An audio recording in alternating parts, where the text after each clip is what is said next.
Día de hoy nosotros vamos a desarrollar la clase con la que terminamos lo que sería la parte de embriología. Entonces, a ver un poco aquí, a ver, no sé si ven mi pantalla, Sí se ve. no sé si ven mi escritorio, perdón si ven mi escritorio. Bien, entonces, ahora yo ya no puedo ver el chat, entonces está medio complicado ahora. Bien, entonces hoy vamos a iniciar, o en realidad vamos a culminar lo que es la parte de placentología, ¿verdad? Y sí, lo que ya sería la parte final eh, de lo que sería en la embriología en sí, ¿verdad? Entonces, ese proceso por el cual se forma una nueva vida o un individuo, entonces culmina con la implantación de ese nuevo individuo, ¿verdad? Producto de la fecundación y ese embrión o ese cigoto o ese huevo, como quieran denominarlo, entonces va descendiendo a lo que es el aparato reproductor femenino y se produce lo que es la implantación y empieza el desarrollo embrionario, fetal y hasta el momento del nacimiento, ¿verdad? Todas las hembras, cabe destacar que todas las hembras mamíferas tenemos, porque nosotras somos mamíferas, tenemos la capacidad de poder gestar una nueva vida. Entonces, la gestación de ese nuevo individuo que fue producto de la fecundación, entonces se realiza mediante eh, mediante estas estructuras que vamos a ir viendo en el aparato reproductor de la hembra. Si de repente quieren hacer una pequeña lectura, quieren ir adelantando un poquitito, porque en realidad este contenido de embriología es un contenido especial, ¿verdad? De hecho, que cuando nosotros hablamos de la parte de embriología y de las capas o membranas embrionarias, ya estamos hablando de un conjunto de estructuras, ¿verdad? Que todavía de repente no desarrollamos porque todavía no llegamos a la parte de tejido, ¿verdad? Pero si de repente quieren leer un poquitito, ustedes ya pueden ir en los capítulos de los libros de histología principalmente, ya pueden ir leyendo un poquitito para entender lo que sería la parte reproductiva de las hembras, ¿verdad? No se asusten si leen, si empiezan a leer y encuentran muchas cosas que de repente les va a ser un poco difícil de comprender, pero es como para que ustedes también sepan dónde están parados. Entonces, nosotros nos habíamos quedado prácticamente en lo que es la implantación y la formación de esas membranas embrionarias, ¿verdad? Que van a dar origen a los diferentes tejidos que conforman el organismo humano y animal. Entonces, para rememorar un poquito, y que creo que esta parte de implantación no había quedado muy clara en cuanto a la clase pasada, y aquí, quiero poner mi puntero para que ustedes puedan ver. Bien, se ve esta imagen. No sé si la ven. Sí, doctora. Ok, bueno, entonces fíjense, esta pared que nosotros estamos viendo aquí a la izquierda sería el endometrio uterino, o sea, sería el útero, ¿verdad? Básicamente, el útero es una estructura que forma parte del aparato reproductor femenino, ¿verdad? Que ustedes pueden ver aquí, ¿verdad? Tenemos aquí a las trompas de falopio. En realidad, este útero que está aquí o este tipo de implantación es una implantación humana porque es lo que de repente el modelo de estudio que ustedes tienen en los libros que van a leer. Entonces, fíjense, ¿verdad? Entonces, este órgano, porque aquí, a partir de aquí es un órgano, ¿verdad? ¿Por qué? Porque ya es un conjunto de tejidos que están asociados para cumplir, en este caso, la función reproductiva y permitir el desarrollo de un embrión, ¿verdad? Este órgano tiene varias capas, ¿verdad? O varios tejidos que lo van formando, ¿verdad? Que aquí ustedes pueden ver esta pequeña capa con una capa simple de células, vamos a decirlo así, sería lo que es el epitelio uterino, ¿verdad? Entonces, ese epitelio es la capa más externa y reviste ese útero, ¿verdad? Entonces, por debajo y automáticamente, si por debajo de lo que sería el útero, perdón, el epitelio, nosotros le tenemos al tejido conjuntivo, ¿verdad? En el cual vamos a encontrar gran cantidad de vasos sanguíneos. El tejido conjuntivo es cuando lleguemos a tejidos, vamos a ver que es el tejido que provee de nutrición a toda la estructura orgánica. O sea, le provee nutrición tanto al epitelio, que vamos a ver que el epitelio tiene un mecanismo de nutrición que es totalmente diferente, y si se dan cuenta, incluso la organización en sí ya es diferente. No quiero andar mucho en eso porque obviamente vamos a dar con mayor detalle, ¿verdad? Pero para que se vea ya la diferencia entre los tejidos que conforman un órgano, entonces misma la organización de esas células ya es totalmente diferente. Y al ser diferente, entonces tienen mecanismos de nutrición que son específicos para cada tipo de tejido. Entonces, por debajo de ese epitelio le tenemos al tejido conjuntivo y luego ya le tenemos al tejido muscular que, fíjense, el órgano uterino también tiene una musculatura que le permite contraerse y distenderse para modificar esta luz que podemos ver aquí. Bien, sabiendo más o menos esto y teniendo más o menos noción de cómo está conformado el órgano o el útero en sí, fíjense, esto que está aquí sería el ovario, ¿verdad? Nosotros tenemos al ovario, ya el doctor habló muchísimo de lo que es el ovario, ya les mostró incluso histológicamente cómo está conformado con diferentes folículos que están en un desarrollo sincrónico, algunos un poco más primordiales y otros a término, ¿verdad? Entonces, en este ovario, en este ovario empiezan a formarse los folículos ováricos. Entonces, esos folículos, dependiendo en qué parte del ciclo, van a tener diferentes grados de diferenciación.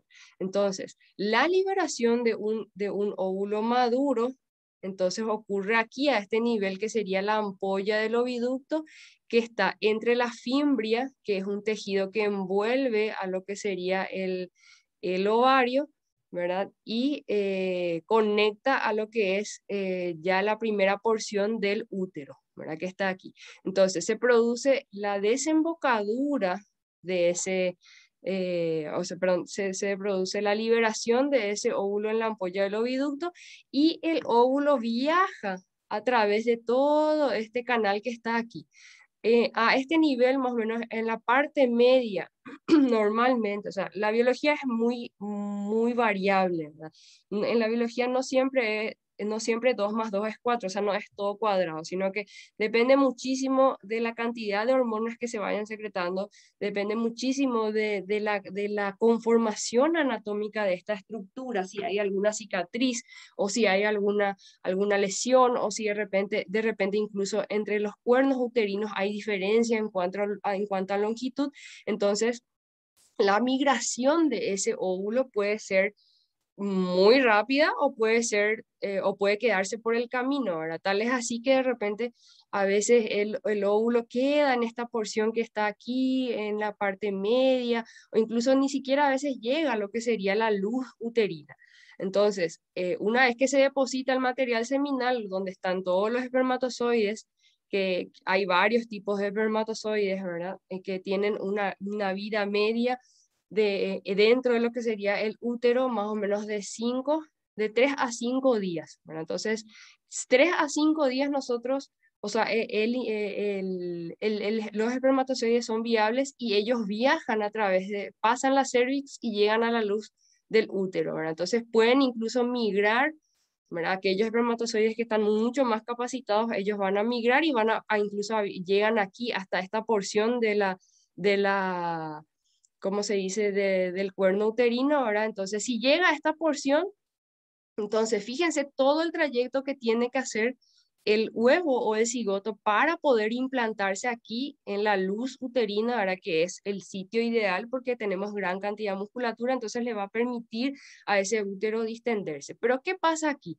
Si de repente ese óvulo es fecundado a este nivel, entonces se va a producir la fecundación, se va a producir la implantación. De hecho, que va a haber un grado de nutrición importante ya de ese huevo cigoto, pero ¿qué pasa? A este nivel nosotros no tenemos musculatura o tanta musculatura, no hay mucha capacidad de distensión.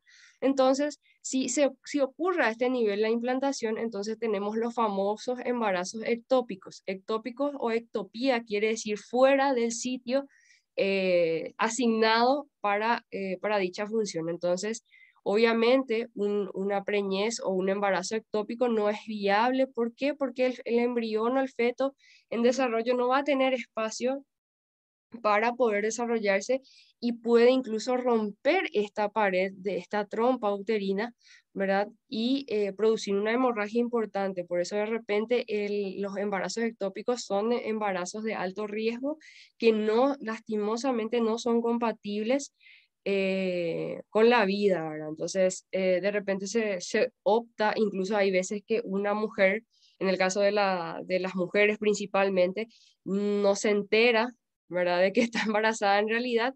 ¿Por qué? Porque justamente donde tiene que producirse la anidación o la implantación no ocurre porque ocurrió a este nivel. Entonces todo el tejido que se preparó para recibir a ese embrión se desprende y comienza un ciclo menstrual, eh, vamos a decir, normal, entre comillas, y la mujer sigue su ciclo, ¿verdad? Pero ni siquiera a veces se entera de que está embarazada, ¿verdad? Se entera porque tiene un dolor abdominal muy marcado, entonces a veces se confunde con una apendicitis, con una peritonitis, y con una ecografía uno confirma que lastimosamente ese dolor es un producto del embarazo, ¿verdad? Y lastimosamente muchas veces ese embarazo debe ser interrumpido para no comprometer a la vida de la mujer, ¿verdad? Esto ocurre créanme que ocurre muy frecuentemente en las mujeres, ¿verdad? No así en las especies animales, en las diferentes especies animales que de repente la conformación anatómica, que seguramente ya la van a ver en las clases de anatomía, es la distribución del útero anatómica del útero es totalmente diferente a lo que sería las hembras humanas. Bueno, continuando un poquito, ¿verdad? Sí, ocurre entonces la fertilización de ese óvulo, entonces ese cigoto, ¿verdad? Va entrando en sucesiones divisiones mitóticas. Está dividiéndose, ¿verdad? Pero hay que tener muy en cuenta que esa estructura, ¿verdad? Redondita, ¿verdad? No crece en tamaño, sino que crece en número de células, ¿verdad? Que cuando lleguemos a anatomía patológica vamos a hablar de una hiperplasia, ¿verdad? Que sería el aumento del número de las células.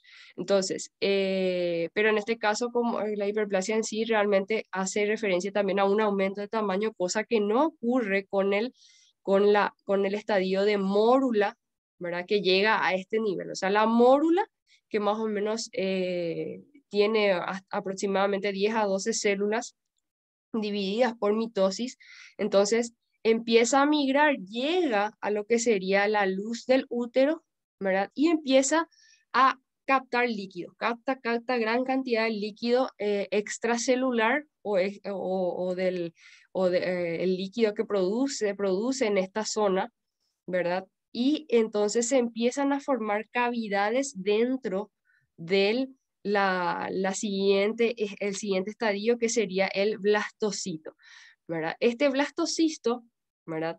En un principio aquí lo ven cerradito, ¿verdad? Pero este blastocito, si hacemos un corte, ¿verdad? Vamos a ver que tiene una pequeña cavidad, ¿verdad? Esa cavidad va agrandándose y fíjense, ese blastocisto ya empieza a diferenciarse o empiezan a agruparse esas células que están en constante mitosis, se dividen impresionantemente, entonces empiezan a agruparse y separarse en dos capas bien diferenciadas. Entonces, a partir de este nivel, nosotros ya le tenemos al trofoblasto, que ya sería una masa de células que sirve para la nutrición del embrioblasto, que va a ser el embrión ya, sí, el conjunto de células que van a dar origen a los diferentes tejidos y órganos que conforman al embrión o al individuo en sí, ¿verdad? Entonces, fíjense, en un extremo del blastocito se acumulan estas células embrioblásticas o el embrioblasto que son células pluripotenciales o totipotenciales. ¿Qué quiere decir? Que tienen capacidad de diferenciarse en los diferentes tipos de tejidos que ya estuvimos mencionando en la clase anterior con el doctor, ¿verdad? Entonces, este trofoblasto que se organiza, o este conjunto de células que se organiza en la parte externa, vamos a decir, de este embrioblasto, entonces es lo que va a dar origen o lo que va a dar forma a la placenta y va a servirle de nutrición al individuo, ¿verdad? Entonces vamos a ir viendo que el individuo, por muchas veces uno se pregunta cómo el individuo en plena formación se alimenta si no tiene una boca, si no tiene un aparato digestivo, cómo ocurre realmente esa nutrición. Y fíjense que estas membranas celulares que están aquí son las que van a servir de fuente nutritiva. ¿Por qué? Porque este trofoblasto o estas membranas de estas células que componen el trofoblasto empiezan a captar sustancias nutritivas desde el endometrio, o sea, desde el epitelio o incluso el tejido conjuntivo, ¿verdad? Y esta nutrición ocurre a través de las membranas, ¿verdad? Ocurre intermembrana a través de los diferentes mecanismos de transporte que ustedes ya vieron al inicio e incluso en el cursillo, la difusión facilitada, difusión simple, las bombas de sodio y potasio. Entonces, todos esos mecanismos de difusión a través de membranas entonces ocurren entre la membrana de las células trofoblásticas y las membranas celulares que componen los diferentes tejidos eh, endometriales. Bien, entonces, este blastocito, ya que tiene una cavidad, un blastocele sería la cavidad, entonces fíjense, va bajando, aquí ya va bajando y va a empezar por medio de porque fíjense que las células que están aquí del epitelio endometrial secretan varias sustancias y varias proteínas o varias moléculas que van señalizando el camino de este blastocito hasta llegar al endometrio, ¿verdad? Una de ellas son moléculas de adhesión, ¿verdad? Que le permiten llegar al sitio, contactar, reconocer a ese epitelio, ¿verdad? Y empieza el mecanismo de anclaje. Fíjense, ¿quién está tratando de anclarse o qué parte del blastocito es la parte que se va a implantar?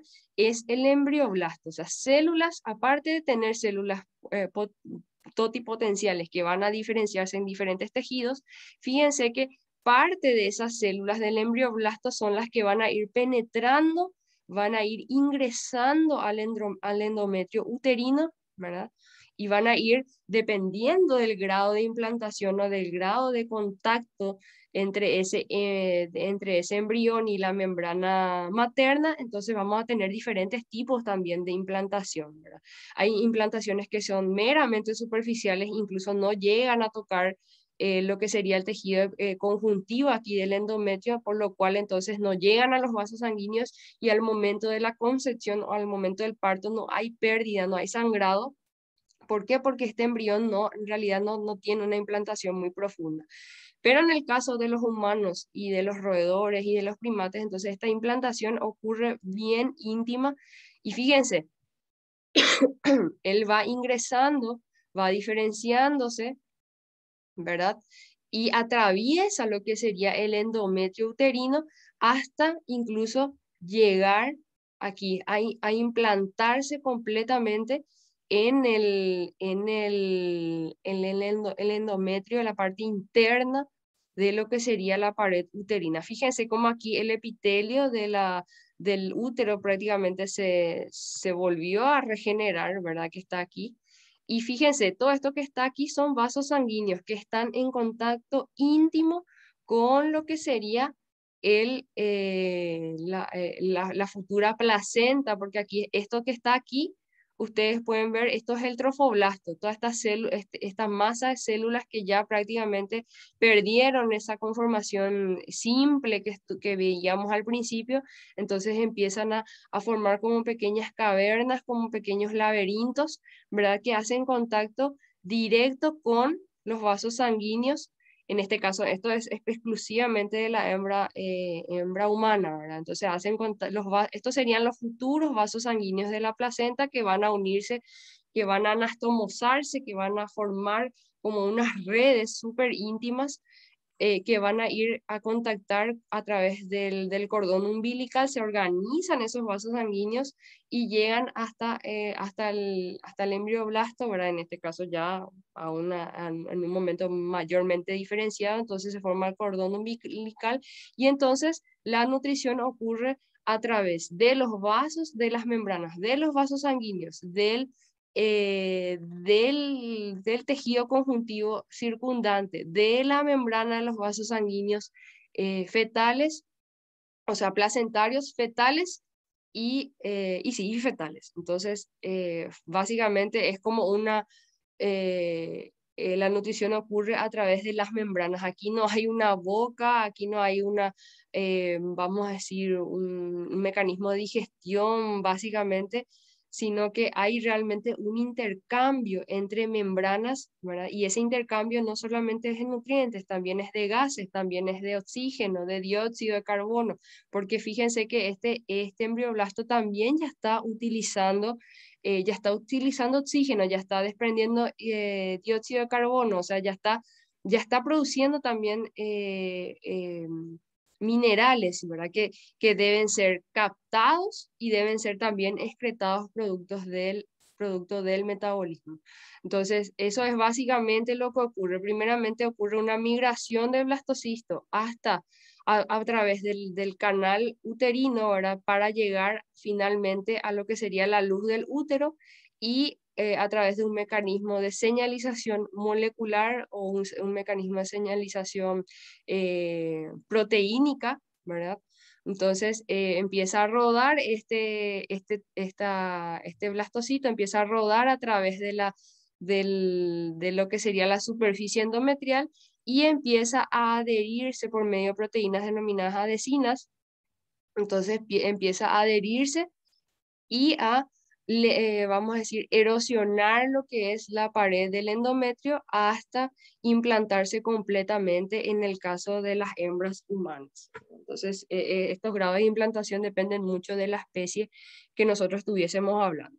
Entonces, una vez que ocurre la implantación, entonces ese trofoblasto, que en un inicio eran las células encargadas de nutrir a este embrioblasto, entonces empiezan a diferenciarse, a separarse un poco más y formar lo que sería la futura placenta.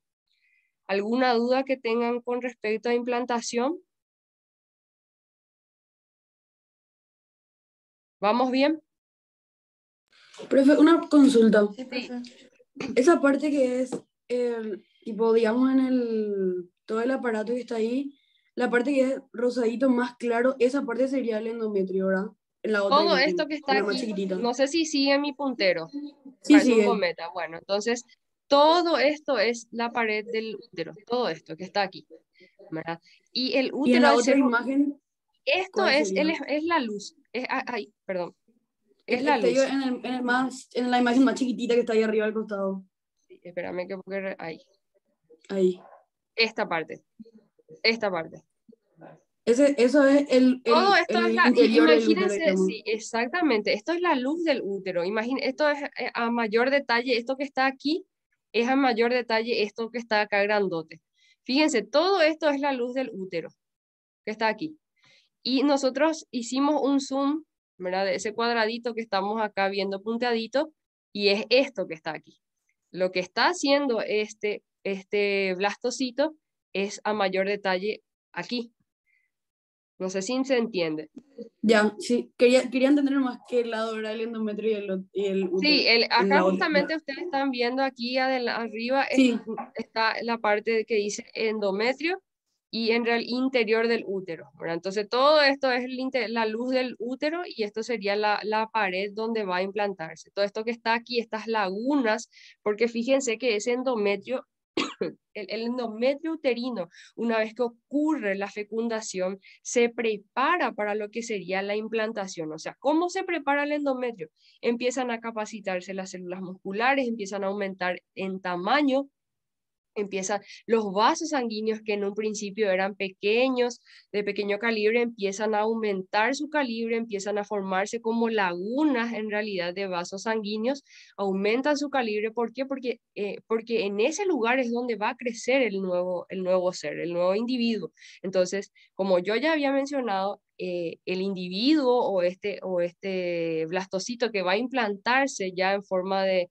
Fíjense, aquí ya hay varias capas, ya esto sería una gástrula básicamente.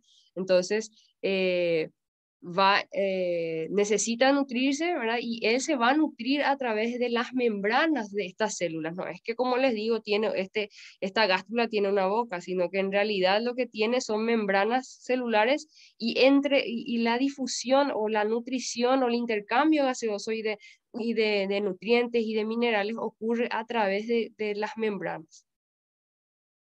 ¿Alguna otra pregunta? Profe, Sí, no sé si es una pregunta tonta o no, pero en los animales que nacen en camada, tipo sí. los perros o los gatos, em, ¿ocurre solamente una implantación o son varias? O sea, No, son varios varias. blastocitos. O sea, Va. en realidad, vamos a ver con el tipo, de acuerdo al tipo de placentación. Fíjense que nosotros, en el caso de la hembra humana, la liberación de los óvulos suele ser uno o dos óvulos máximo, a veces uno solo, ¿verdad? Ya es mucho pedir luego dos, ¿verdad? Pero en el caso de las hembras animales, la liberación de los óvulos son más numerosas, ¿verdad? Por el ciclo estral, porque es totalmente diferente, ¿verdad? Incluso en algunas especies es inducido, que quiere decir que después del coito produce la liberación de un óvulo. Entonces, en el caso de las gatas, por ejemplo, cuanto más actividad sexual tienen, más óvulos liberan. Por eso que de repente si ustedes se fijan en una camada de gatitos, si la hembra felina se cruzó con varios gatos, ninguno se parece, porque son diferentes óvulos fecundados y esos productos de la fecundación o esos blastocitos van migrando, ¿verdad? A través de ese canal y se van implantando en diferentes porciones de la pared uterina. Realmente no es en el caso de los carnívoros y en el caso de otras especies como la yegua, como los rumiantes, la implantación en sí no es muy profunda, entonces es como que están ahí dentro de la matriz uterina o dentro de la luz uterina, pero no están en tanto contacto, vamos a decir, con este endometrio, ¿verdad? Entonces, no quiero adelantarme mucho porque justamente voy a explicar esa parte, pero en realidad la implantación no es una pregunta estúpida para nada, luego, ¿verdad? La implantación ocurre en diversas porciones del útero, incluso cuando ustedes llenan lo que es no sé si en qué parte están de anatomía, pero cuando llenan aparato reproductor, van a ver los diferentes tipos de útero, entonces van a entender mucho mejor lo que les estoy diciendo, ¿verdad?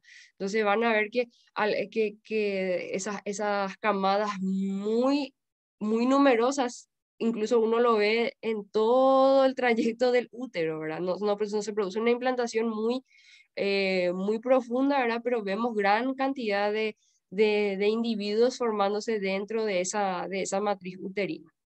Entonces, al no ser una implantación muy profunda, no hay mucha pérdida de tejido, entonces no hay mucho sangrado. Si alguno de ustedes ya vio un parto de algún canino o de algún felino o de algún equino, incluso de los bovinos, ustedes van a ver que no hay mucha pérdida de sangre. O sea, cae el individuo, o sea, cae el feto, ¿verdad? O el neonato, cae al suelo y cae con la bolsa placentaria, cae con los cotiledones en el caso de los bovinos y prácticamente no hay un sangrado así como hay, por ejemplo, en la hembra humana. No sé si alguna vez alguno de ustedes curioseó un poquito lo que es. Hoy, por ejemplo, YouTube nos da la oportunidad de ver los partos naturales, vamos a decir, en cualquier momento, ¿verdad? Si de repente queremos saber cómo va a nacer un niño o una niña, entonces uno puede entrar a YouTube o poner en el buscador y ve un parto así al natural y ve mucha pérdida de sangre, ve mucha pérdida de tejido, porque justamente el contacto entre la placenta y las membranas maternales es tan íntimo que entonces se destruye parte de esa membrana maternal que obviamente tiene su tiempo de recuperación, ¿verdad? Pero no quiero adelantarme mucho porque vamos a hablar de eso en el transcurso de esta clase. ¿Alguna otra pregunta con respecto a implantación? ¿Algo que no haya quedado claro? Profe, yo tengo una duda. Sí, La gastrulación sería después de esto, ¿verdad? De este claro, proceso, o sí. antes. En realidad la gástrula en sí se va formando al momento, ¿verdad? Que se implanta, o sea, se adhiere el embrioblasto a la membrana aquí endometrial. Fíjense cómo aquí todavía tenemos una cavidad que sería el blastocele, ¿verdad? Pero fíjense cómo aquí ya se está organizando diferentes capas de células. Entonces, si ustedes se acuerdan de esas tres capas, mesodermo, endodermo y ectodermo, ¿verdad? Fíjense, este sería el ectodermo que está aquí, ¿verdad? El mesodermo que está aquí en el medio y ya sería esto el endodermo, ¿verdad? Y esas capas ya se van organizando, o esas membranas se van organizando una vez que esto se implanta en la membrana uterina o en la pared uterina. Y también ocurre la formación de esas membranas si la implantación es superficial. O sea, una vez que empieza la diferenciación de estas capas, o sea, ya empieza lo que es también la diferenciación de los diferentes tejidos. No sé si respondí tu pregunta. Sí, profe, gracias. Dale. Doctora, ¿y Sí, ese bulto amarillo ahí es el cigoto o qué sería? esto que está aquí. Sí. Esto que está aquí es el saco vitelino. Es el saco vitelino que es una estructura o es un anexo embrionario, ¿verdad? Que vamos a ver para qué sirve el saco vitelino a medida que vamos a desarrollar la clase, ¿verdad? Pero en realidad el embrioblasto es todo esto que está aquí. Todo esto azul es el embrioblasto. Pero ese embrioblasto en este momento todavía no, si se fijan aquí no hay vasos sanguíneos. La nutrición de ese individuo es mediante membranas. Entonces, a medida que se van ingresando sustancias a este individuo, entonces esas sustancias nutritivas se acumulan también aquí en este saco vitelino que está aquí. Incluso el saco vitelino o el vitelo ya viene desde el momento de la ovulación, ¿verdad? Junto con el óvulo. Fíjense que incluso el óvulo es la célula que prácticamente le sostiene al individuo, ¿verdad? Le da todas las estructuras que le van a servir para su desarrollo a lo largo de la gestación, vamos a decir, con el perdón de los muchachos, ¿verdad? Pero el espermatozoide lo único que hace es aportar la carga genética a este nuevo individuo, ¿verdad? Pero en realidad el que hace todo el trabajo, el que hace todo el trabajo al final siempre es el óvulo. ¿Por qué? Porque el óvulo le nutre, el óvulo le da protección, el óvulo le da sostén. Entonces, esto que está aquí es el saco vitelino que vamos a ver qué función cumple de acuerdo a cómo vamos a desarrollar esta clase. ¿Otra preguntita? Profe, ¿y la implantación entonces cuánto tiempo lleva para que se complete? La implantación en sí varía muchísimo de acuerdo a las especies animales y humanas, ¿verdad? Esto es súper variable, incluso en la especie humana es muchísimo, muy variable luego, ¿verdad? Porque depende mucho del mecanismo hormonal o de la regulación hormonal que ocurre dentro del organismo animal. Fíjense si ustedes aquí ven día 5, día 6, día 7, 8, estos son los días que lleva, en el caso de la hembra humana, la implantación. O sea, en el día 5, 6, nosotros ya le tenemos al blastocito ahí merodeando a lo que sería el endometrio. O sea, si yo cuento esto, sería día 5 sería desde el día 1. O sea, el día 1 se cuenta como el día de la fecundación, o sea, del momento que el óvulo contacta con el espermatozoide y se empieza a bloquear toda esa zona pelúcida, esa corona radial, le bloquea a todos los otros espermatozoides. Ese es el día 1, cuando ingresa el material genético al óvulo. Entonces, del día 1, desde la fecundación que ocurre más o menos a este nivel, entonces pasan más o menos 5 días y dependiendo mucho de la especie puede ser hasta 3, puede ser menos, puede ser más, dependiendo del trayecto que tenga que recorrer este óvulo fecundado. Entonces, se supone que en el caso de las hembras humanas, siempre, esta imagen es solamente para que ustedes entiendan un poquito, pero fíjense, en el día 5 o 6, más o menos llega el blastocito o ese cigoto, llega a lo que sería la luz uterina y a partir del día 6 a 7 empieza el fenómeno de rodamiento y adhesión, ¿verdad? De ese blastocito a lo que sería la pared uterina. Incluso ustedes si leen un poquito la parte de embriología de Lachman o si de repente leen algún otro libro, en el Ross describe muy bien, en el libro de Geneser también describe, incluso hay una ventana, la describen como una ventana de implantación que sería más o menos entre el día 6 al día 9, ¿verdad? En el cual tenemos 3 a 4 días para que este embrión se implante, ¿verdad? Entonces, si no ocurre la implantación en esta ventana de implantación, entonces se pierde este blastocito, entonces, obviamente, al no haber implantación, cosa que ocurre muchísimo en lo que sería la reproducción asistida, cuando de repente se inyectan o se suministran eh, óvulos fecundados, ya cuando no es posible la concepción natural, vamos a decir, o la fecundación natural, entonces ya se insertan aquí en la pared del útero varios blastocitos o óvulos fecundados, entonces si no ocurre la implantación en esta ventana de implantación, entonces ese blastocito queda libre aquí en la cavidad uterina y fíjense que como les había dicho, ¿verdad? El endometrio uterino se prepara para la implantación de este individuo y si no hay implantación, entonces toda esa celularidad, todos esos vasos sanguíneos, todas esas células que aumentaron el número, se desprenden de la pared uterina y caen en un ciclo menstrual, ¿verdad?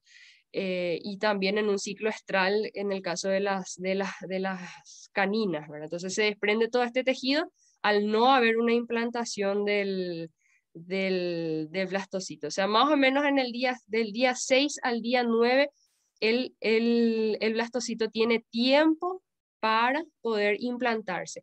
¿Y de qué depende el grado de implantación o de qué depende la eficacia de la implantación? Depende de que ese cuerpo lúteo que quedó aquí, ¿verdad? Que quedó aquí en el ovario siga siendo funcional. ¿Por qué es muy importante que ese cuerpo lúteo siga siendo funcional? ¿Por qué? Porque este blastocito, fíjense, en la membrana del trofoblasto se secretan también hormonas.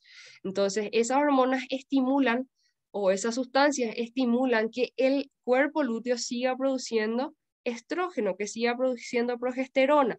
Entonces, esa progesterona le permite activar a todas estas células epiteliales o a estas células del endometrio aquellos mecanismos señalizadores para el blastocito y que este blastocito pueda llegar a reconocer a ese endometrio y a implantarse en ese nivel. O sea, si de repente este blastocito no está produciendo moléculas que permitan a ese cuerpo lúteo seguir secretando progesterona, entonces jamás se va a implantar este blastocito. O sea, depende mucho del cuerpo lúteo, depende mucho de en qué día desciende este blastocito para que sea efectiva la implantación. ¿Se entendió? Sí, profe, muchas gracias. Ok. ¿Otra preguntita? Acuérdense que no veo el chat. Bien, entonces continuando un poquitito. Entonces, una vez que ocurrió la implantación, una vez que ya le tenemos ahí organizadas a las membranas fetales, entonces ese feto o ese individuo que está en plena formación, entonces tiene que tener un mecanismo de nutrición, tiene que tener un mecanismo de sostén para quedarse ahí fijo a lo que es la pared uterina. Entonces, para ello o para proteger a ese individuo, para nutrirlo y para darle también anexar otras funciones, entonces se desarrolla la placenta. Entonces la placenta, como aquí bien ustedes pueden ver, es un órgano, como bien lo menciona, es un órgano temporal. O sea, ¿qué quiere decir? Que ella va a estar presente solamente desde el momento de la implantación. O sea, la placenta, una vez que el individuo nace, también es expulsada con el individuo. O sea, no va a que ese tejido nuevo, ese tejido formado no va a quedar en el útero. ¿Por qué? Porque obviamente ya cumple la función una vez que el individuo nace. Entonces, es un órgano temporal o transitorio, ¿verdad? Que proviene del latín placentae o placenta, ¿verdad? Que en realidad placenta se denomina, o en el latín significa torta plana. Aquí me faltó la palabra plana. Es una torta, ¿verdad? Porque justamente la placenta, vamos a ver, tiene un aspecto de pastel o de torta, ¿verdad? Que justamente porque está justamente organizado en diferentes capas, ¿verdad? Y tiene diferentes formas, ¿verdad? Entonces, proviene del latín placentae, ¿verdad? Que sería torta plana. ¿Y cuál es la función principal de la placenta? Proveer de nutrición al embrión y al feto en formación. O sea, la placenta sí está originada mediante las células del trofoblasto, se va organizando en uno de los extremos de ese trofoblasto, ¿verdad? Y esa placenta va a dar, también tiene varios tejidos que vamos a ver cómo se organiza. Y fíjense que aparte de tener esa función de protección, de función de fijación a lo que es la pared uterina, también tiene una función hormonal o una función endocrina, ¿verdad? Entonces, esa placenta, para que ese individuo siga dentro de lo que es la cavidad uterina, siga implantado, también va estimulando la producción o la liberación de diversas hormonas, que en este caso sería la progesterona para que pueda seguir desarrollándose el individuo, la relaxina para que esa es una proteína o una hormona que permite la relajación del músculo liso del útero, ¿verdad? Y esa relajación es sumamente importante. ¿Por qué? Porque esa pared uterina se tiene que distender a medida que el feto va creciendo, ¿verdad? Va creciendo en tamaño y en peso, porque eso tiene que, acuérdense, el peso que tiene que soportar y el tamaño al que tiene que adecuarse el útero. Entonces, No sé la fíjense, pregunta y no es solamente una ¿salió? función nutricional, Me sino dice que que es en el una micrófono. función sumamente importante, la función endocrina, ¿verdad? Que regula no solamente la progesterona, también tenemos la placenta, también regula lo que es la liberación de otras hormonas, como eh, ¿cómo se llama? El estrógeno, incluso la progesterona, perdón, la placenta también permite la diferenciación del sexo. Una vez que ya hay una diferenciación, entonces, si en el caso de las hembras, empieza a secretarse mayormente progesterona, en el caso de los machos, entonces estimula la producción si el feto es del sexo macho, entonces estimula la secreción de testosterona, a través del estradiol, ¿verdad? Que sería un precursor del estrógeno. Entonces, fíjense, si vamos a mencionar las funciones de la placenta son muy amplias, ¿verdad? Y fíjense, la formación de una placenta en sí es exclusiva de los mamíferos, pero esto no quiere decir que todos los mamíferos son placentados y no todos los mamíferos son vivíparos. O sea, ¿qué quiere decir? Si ustedes se recuerdan allá cuando estaban en el tercer año, en el segundo año, aquellos que tuvieron biología, o no sé si en la época de ustedes era, ¿verdad? Pero en mi época era ciencias naturales, ¿verdad? Entonces, en esa época se hablaban de los individuos ovovivíparos, vivíparos, ovíparos.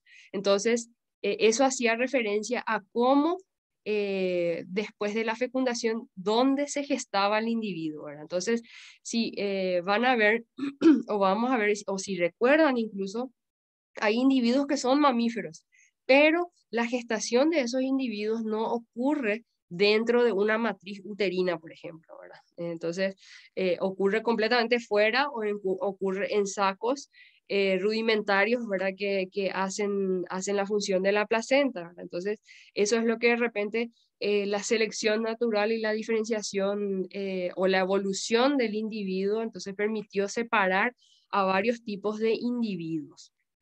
Entonces, nosotros tenemos que la placenta en sí, ¿verdad? Está conformada por tejidos maternales y por tejidos fetales. O sea, para que se forme la placenta en sí, tiene que haber un contacto o una comunicación entre estos tejidos. O sea, por un lado, se prepara toda la pared uterina y por otro lado, el blastocito, como estuvimos viendo, ya prepara una serie de tejidos o de células, ¿verdad? Que van a dar origen a las membranas fetales también y que van a ser las que van a estar en contacto estrecho con la placenta, con la madre, perdón. Entonces, fíjense que esta placenta en sí, como había mencionado, tiene una función de protección. O sea, en ningún momento el individuo entra en contacto con la madre en sí. O sea, no hay un paso, o sea, no hay un traspaso de células, por ejemplo, de las células de la madre al feto, no, solamente sustancias, porque fíjense que esta placenta es una membrana súper selectiva, o sea, posee una membrana súper selectiva que permite solamente el paso de pequeñas moléculas o de pequeñas sustancias, o sea, células de la madre no pasan. ¿Por qué esto es sumamente importante? Porque fíjense, el individuo que se está formando dentro de la hembra es un individuo totalmente ajeno a su conformación. O sea, tiene parte de su carga genética, tiene la mitad de su carga genética, pero no es un individuo que vamos a decir, que lo va a reconocer como propio. Entonces, la placenta le protege en cierta forma al individuo del rechazo materno. ¿Por qué?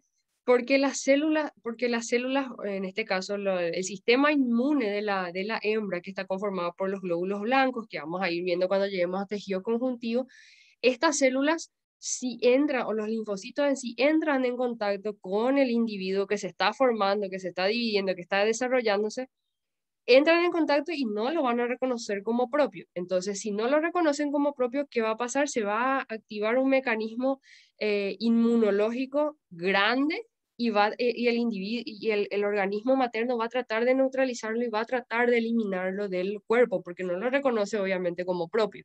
Entonces, la placenta permite que ocurra la nutrición entre las sustancias que proveen los vasos sanguíneos de la madre al feto, pero en ningún momento hay un intercambio celular.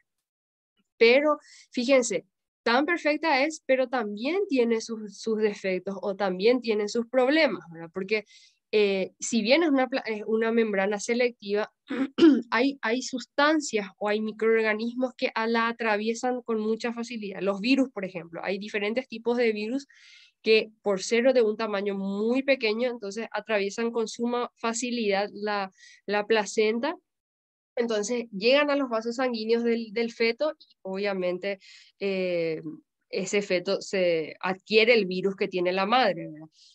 Hay algunos protozoarios como el toxoplasma, ¿verdad? La famosa toxoplasmosis que ustedes ya habrán escuchado muchísimo, El Toxoplasma gondii, que en este caso sería el parásito protozoario, él atraviesa con mucha facilidad la placenta, la membrana placentaria.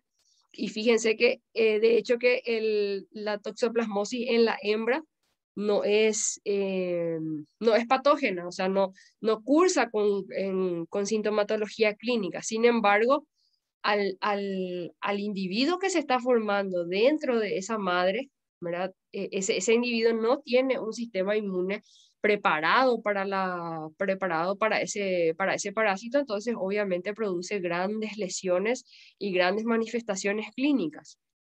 Así también hay sustancias, por ejemplo, algunas drogas que atraviesan fácilmente la membrana placentaria, entonces por eso que de repente una vez que ya se está en gestación, se suprime se elimina prácticamente de circulación cualquier sustancia medicamentosa que pueda atravesar la placenta y pueda llegar al feto, ¿verdad?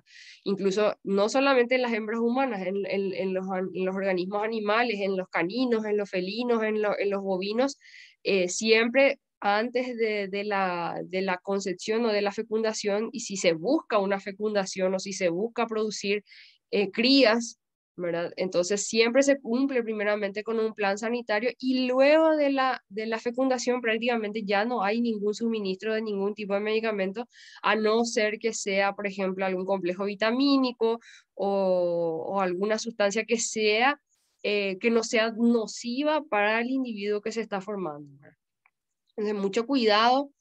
Si de repente hay alguien en gestación, mucho cuidado con la aspirina, mucho cuidado con el ibuprofeno, que a veces le tomamos así como si fuese un caramelo, ¿verdad? Entonces, hay que tener mucho cuidado con ciertas sustancias. Bien, entonces, de acuerdo a, como les había mencionado, ¿verdad? No todos, como les había dicho, no todos los mamíferos son vivíparos y no todos los mamíferos son placentados. Entonces, eh, tenemos varios tipos de individuos o varios tipos de mamíferos de acuerdo a la relación que hay entre las membranas maternas y fetales. Entonces, si ustedes se fijan aquí, el primer orden, la organización más básica de los mamíferos serían aquellos mamíferos denominados prototerianos o monotremas, ¿verdad? En los cuales la fecundación sí ocurre, la fecundación es interna, ocurre en el útero, ¿verdad? Pero estos mamíferos son, vamos a decir, depositados en el medio externo en forma con una cubierta proteínica o una cubierta, vamos a decir, externa, que sería el huevo, ¿verdad? Y entonces esas hembras, si bien son fecundadas, ocurre el coito, hay una fecundación, pero esas hembras mamíferas depositan los huevos en una zona externa al aparato reproductor femenino, y entonces la gestación y el desarrollo de ese individuo ocurre dentro de un huevo, ¿verdad? Entonces, en estos individuos mamíferos prototerianos tenemos gran cantidad de vitelo o saco vitelino. ¿Por qué? Porque al no haber un contacto con la pared uterina, entonces obviamente no hay de dónde nutrirse, más que del saco vitelino que está dentro del huevo. Entonces, aquellos individuos mamíferos prototerianos, perdón, son del tipo, o sea, son los famosos ornitorrinco y el equidna, que es un tipo de erizo muy parecido al erizo, tiene también todo así tipo de espinas en la piel, ¿verdad? Pero es muy raro, o sea, el equidna es tipo así una especie ya, si no está en extinción, es así una especie que está en extinción, ¿verdad? Es muy raro ver, prácticamente ya no se lo encuentra, ¿verdad? Pero nos suena un poquito más este ornitorrinco, ¿verdad? Y fíjense, una vez que eclosiona el huevo de los ornitorrincos de los equidna, entonces esos individuos que salieron de ese huevo van a la madre y empiezan a amamantar, ¿verdad? O sea, empiezan a nutrirse de las glándulas mamarias, o sea, en realidad son sacos o glándulas mamarias que se colocan en forma lateral al abdomen de este individuo, ¿verdad? Que no son una glándula mamaria así propiamente dicha, pero le sirve de nutrición al individuo prototenario, ¿verdad? Entonces, en este caso, no hay una placenta. No hay una placenta propiamente dicha, ¿verdad? Después le tenemos al siguiente orden o al siguiente eslabón de los mamíferos, que serían los metatenarios o metaterios, que son definitivamente los marsupiales, y entre los marsupiales le tenemos al canguro, a la zarigüeya, le tenemos a los koalas. Entonces, aquí, si ustedes vieron Discovery Channel o National Geographic, habrán visto que estos mamíferos tienen como un saco abdominal, es como un bolsillo, ¿verdad? Que está ahí abierto, ¿verdad? Y está prácticamente lo que es el abdomen en sí, está cubierto por ese bolsillo, por ese saco, ¿verdad? Y ahí está el aparato reproductor, ¿verdad? Ocurre la fecundación en el útero, pero ¿qué pasa? Ese huevo o ese cigoto sale de esa pared uterina, ¿verdad? Atraviesa esa pared uterina y llega a ese saco, o a esa placenta de saco vitelino, ¿verdad? Que se implanta, vamos a decirlo, en realidad está ahí, moviéndose en ese saco, ¿verdad? Sin haber un contacto íntimo con esas membranas fetales y con el útero. O sea, no hay un contacto propiamente dicho, ¿verdad? Y como les había mencionado, unos ejemplos son el canguro, la zarigüeya y los koalas también. Y luego le tenemos a los mamíferos euterianos, que formamos parte también nosotros, y los equinos, rumiantes, los cerdos, caninos, carnívoros en general, presentan una placenta verdadera. O sea, nosotros y estos individuos son los que realmente presentamos una verdadera placenta. ¿Por qué? Porque hay un intercambio o hay un grado de contacto entre las membranas fetales y las membranas del endometrio materno. O sea, esa es la diferencia de los diferentes tipos de placenta. Pero si vamos a ir al caso y en cuanto a lo que es la función en sí, la placenta verdadera la poseen los mamíferos euterianos. Bien, entonces, mucho mencionamos las membranas, ¿verdad? Membrana aquí, membrana allá, ¿verdad? Entonces, ¿qué membranas van a estar en contacto? Ya vimos las membranas endometriales, o sea, ya vimos las capas de tejido endometrial en las cuales se va a implantar el embrión. Pero una vez que ese embrión se implanta, empiezan a formarse las diversas membranas fetales que van a dar origen a la placenta.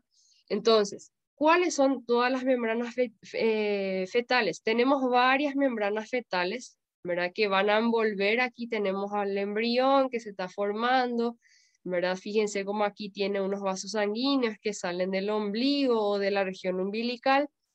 Y fíjense, este embrión está dentro de un sáculo o de un complejo de membranas, ¿verdad? Que le proveen nutrición, que le proveen protección, que le permiten estar libremente ahí nadando en ese saco, ¿verdad? Y fíjense cómo el espacio es bastante amplio, ¿verdad? Y a medida que el individuo va creciendo, ese espacio obviamente se reduce. El embrión en sí, cuando tiene, qué sé yo, algunas semanas, en el caso de las mujeres, ¿verdad? Cuando tiene algunas semanas, es un poroto, ¿verdad? Entonces, el espacio entre esas membranas fetales es enorme, hay mucho líquido ahí que le está permitiendo nadar, moverse un poquitito, ¿verdad? Entonces, ese espacio, a medida que este individuo va creciendo, incluso ocupa prácticamente todo este espacio, ¿verdad? Y se reducen las diversas estructuras a medida que ese individuo va desarrollándose. Entonces, nosotros le tenemos primeramente al saco vitelino que está aquí, ¿verdad? Es un saco, ¿verdad? Que en un principio era mucho más grande, ¿verdad? Como vimos en la imagen anterior, fíjense esa cavidad, ¿se acuerdan de esa cavidad amarillenta que vimos al principio? Entonces, esa cavidad se va reduciendo de tamaño a medida que se van formando los vasos sanguíneos fetales. Entonces, el saco vitelino es parte o se forma a partir del mesodermo, de la gástrula, ¿verdad? Y ese saco contiene gran cantidad de nutrientes y va disminuyendo de tamaño a medida de que se van formando los vasos sanguíneos, como les había mencionado. Bueno, luego le tenemos al amnios, que sería toda esta membrana que está aquí. Fíjense, esta membrana que está aquí es el amnios, es la membrana más íntima que va recubriendo lo que sería el individuo, ¿verdad? Fíjense, este amnios es una membrana que le protege al individuo, ¿verdad? Y fíjense, este líquido en el cual está sobrenadando o está nadando el individuo es el líquido amniótico.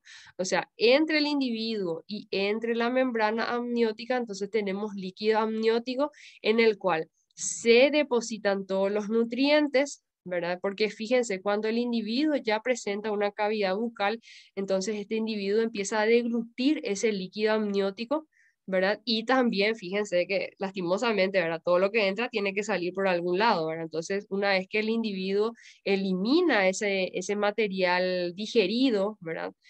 Tanto en forma de orina como en forma de materia fecal, entonces esto también se elimina en el saco amniótico, ¿verdad?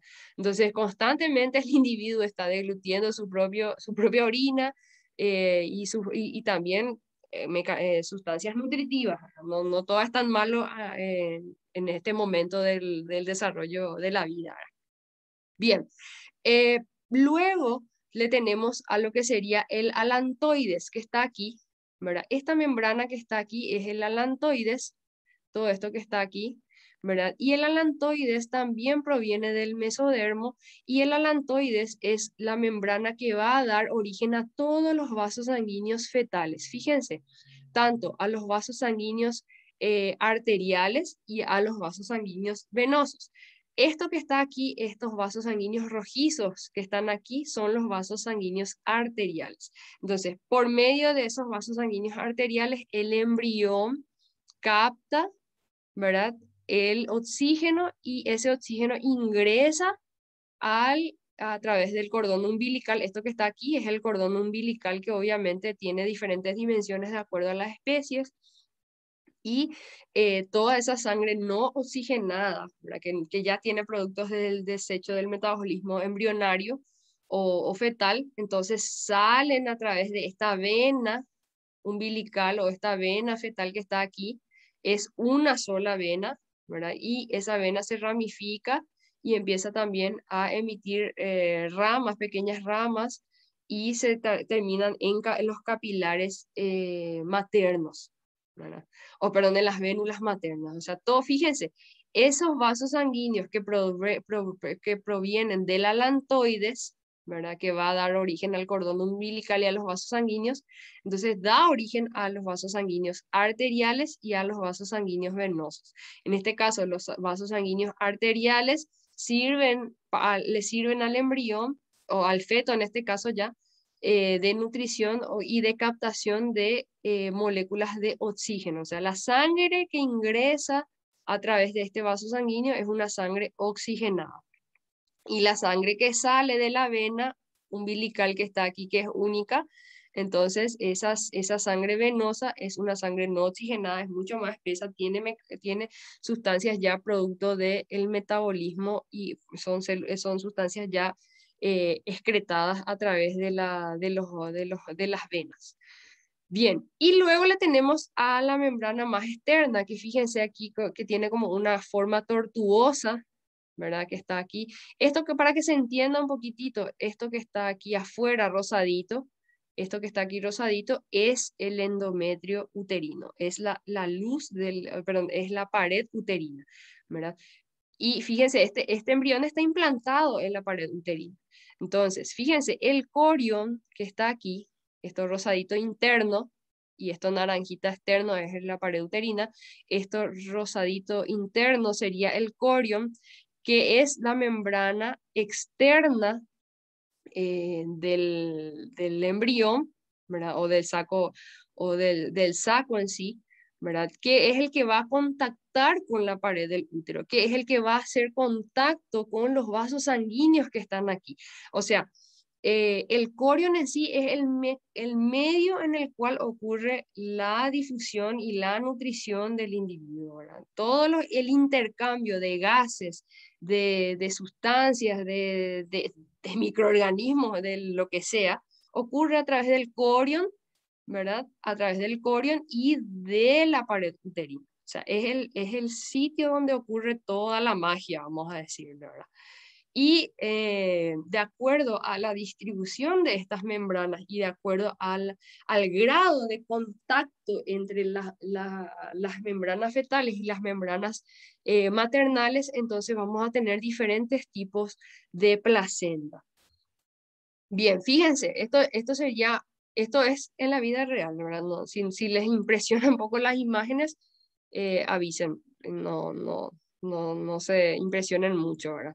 Pero fíjense, esto que está aquí blanco, que no entendemos ni atrás ni adelante qué es el individuo. Esto que está aquí es el individuo.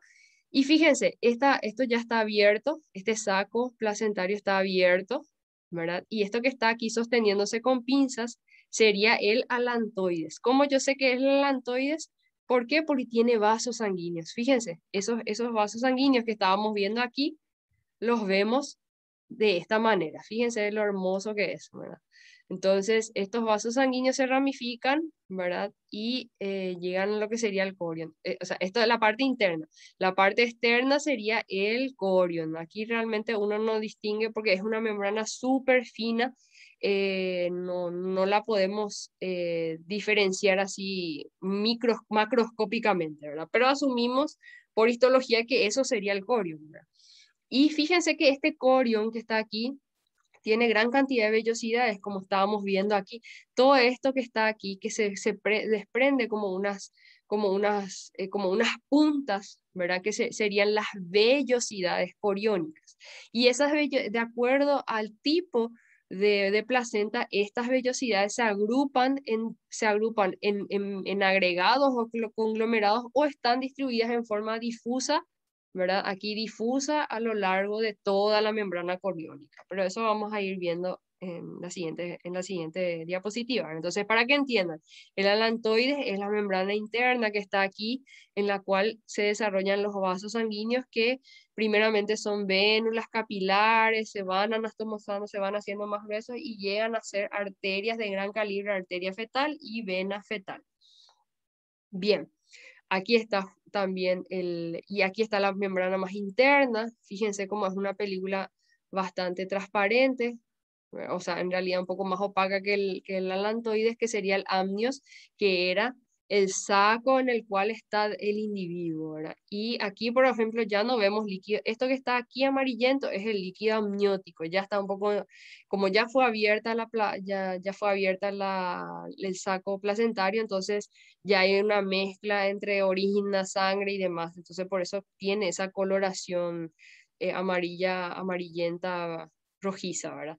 Entonces, el amnio que está aquí, esta bolsita transparente, fíjense, carece totalmente de vasos sanguíneos. Aquí nosotros no vemos vasos sanguíneos y es la membrana que está en mayor contacto con el feto, ¿verdad?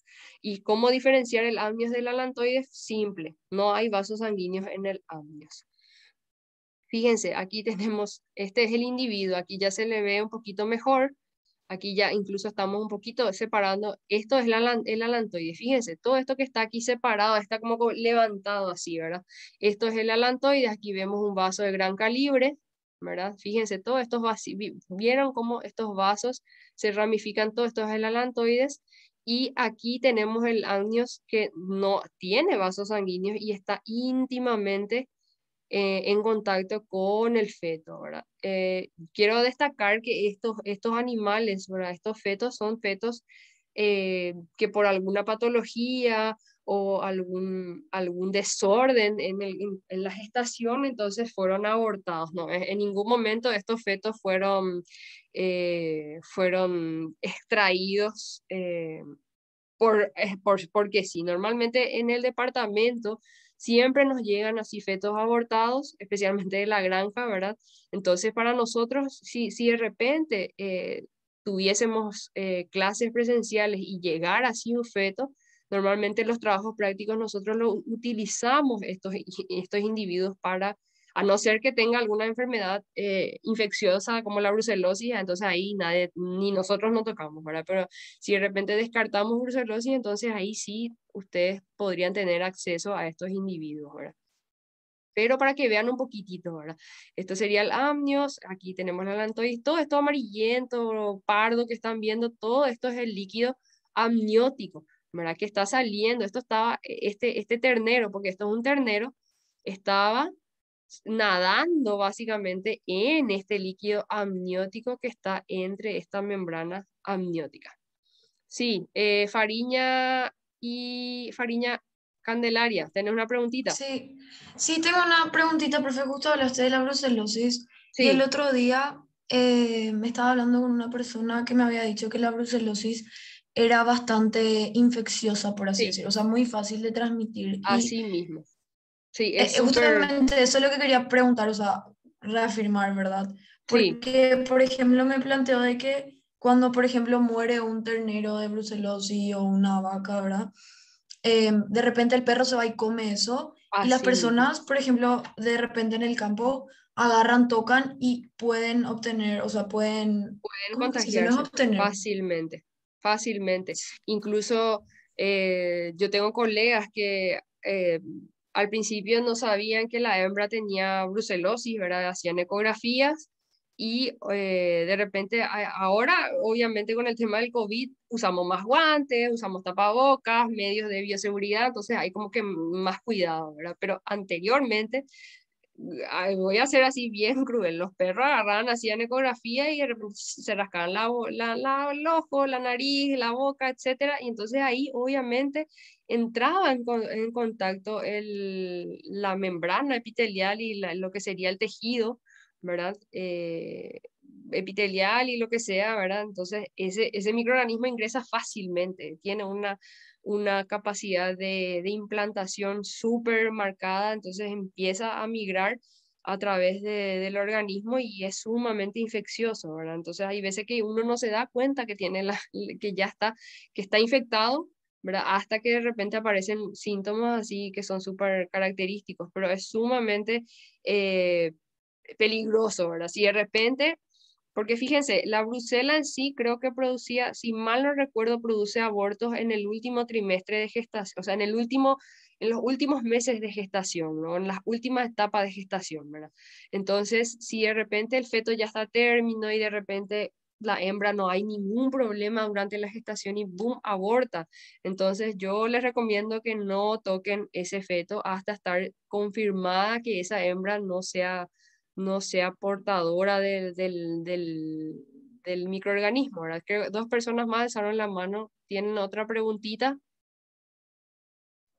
Profe, yo quería saber cómo se detecta, si detectan, por decir así, a primera vista por ecografía o... No, es análisis de sangre por serología. Se hacen análisis sanguíneos a los animales, ¿verdad? Y normalmente cuando son portadores, pero no son enfermos clínicos, o sea, no tienen síntomas, de repente hay veces que se produce una cierta inmunidad y se detecta esos anticuerpos a través de un análisis sanguíneo, ¿verdad? Pero no siempre, a veces de repente esa enfermedad o ese microorganismo está ahí latente en el organismo, no produce gran cantidad de anticuerpos y pasa como un falso negativo, ¿verdad? Entonces, cuando empieza a haber un desgaste, cuando empieza a haber una sobreexigencia, como sería una gestación, entonces ahí es donde empieza el microorganismo a competir con el individuo en gestación y empieza a proliferar, ¿verdad? Y es ahí donde se detecta con mayor facilidad. Pero sí, a través de un análisis de sangre se sabe perfectamente si tiene o no brucelosis. Profe, Sí, yo quería confirmar más si el corión y el alantoide eran los que sí tenían vasos sanguíneos. solo el alantoides. Ah, Solo el el corión no. alantoides. Solo el Ok. alantoides. A partir del alantoides es donde van a formarse los vasos sanguíneos fetales que van a entrar en contacto con las paredes o el endotelio de los vasos sanguíneos maternales. pero el corion no tiene vasos sanguíneos ni otras estructuras, solamente el alantoides. Dale, profe, gracias. Ok, otra preguntita. Pero, profe, desde Sí, el corión se pueden ver las venas y arterias, ¿verdad?